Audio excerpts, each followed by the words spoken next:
এদিকে এসে পড়ুন। থাক পিছিয়ে দাঁড়ায় চলে যাও, পিছনে যাও, পিছনে। না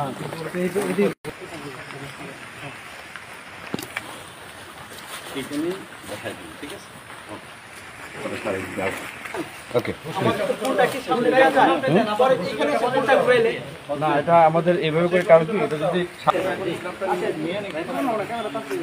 আচ্ছা আপনারা কি আবার একটু এই যে এইটাই যেটা করলো ওইটা আবার একটু করতে হয় মানে ওই নামানোর দৃশ্যটা আমাদের ঠিক আছে কমান্ডার তারা তো হবে আমরা ব্যাক সাইড পাইনি লাগবে না।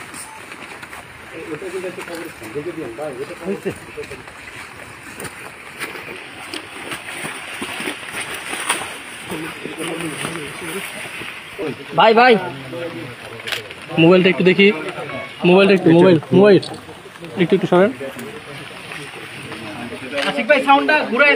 জানেন আমরা এখানে মাননীয় বিমান বাহিনী প্রধানের শ্রদ্ধাঞ্জলি নিয়ে বিমান বাহিনী ঘাঁটি সুলতান মাহমুদ থেকে আমরা এখানে সমবেত হয়েছি। আমরা সমস্ত দেশবাসীর সাথে বাংলাদেশ বিমান বাহিনীর সমস্ত সদস্যগণ এই দুর্ঘটনার জন্য অত্যন্ত মর্মাহত এবং শোকাহত এবং যারা হচ্ছে এই দুর্ঘটনায় যারা মৃত্যুবরণ করছে আমরা দোয়া করি আল্লাহ তাদের পরিবারকে যেন আল্লাহ ধৈর্য ধারণ করার শক্তি দেয় এবং তারা দ্রুত যেন তাড়াতাড়ি রিকভার করতে পারে এবং দোয়া করি আল্লাহর কাছে।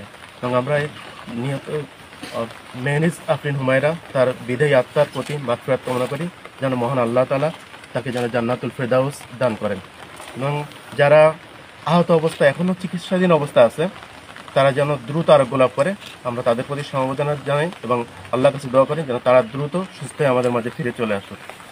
আপনারা দেখছেন বিমান বাহিনী সবসময় আপনাদের সবার পাশে আছে, সবসময় সহযোগিতা করছে এবং সবসময় থাকবে। এছাড়া বিমান বাহিনী একটা ডিজাস্টার সেল গঠন করছে যেখানে বিমান বাহিনীর সদস্যরা 24 ঘন্টা সমস্ত বার্ন ইউনিটের সাথে ডিউটি করতেছে এবং সবসময় আমাদের সাথে আছে। ধন্যবাদ। এছাড়া আমরা আপনারা জানেন এরপর আমরা মির্জাপুরে আমাদের আরেকটা প্রোগ্রাম আছে, ওখানে যাব আমরা। ওখানে আর তানভীর আছে, শহীদ তানভীর, আমরা তার কবর ওখানে দিন করবো, জিয়ারত করবো। দোয়া করবেন আমাদের।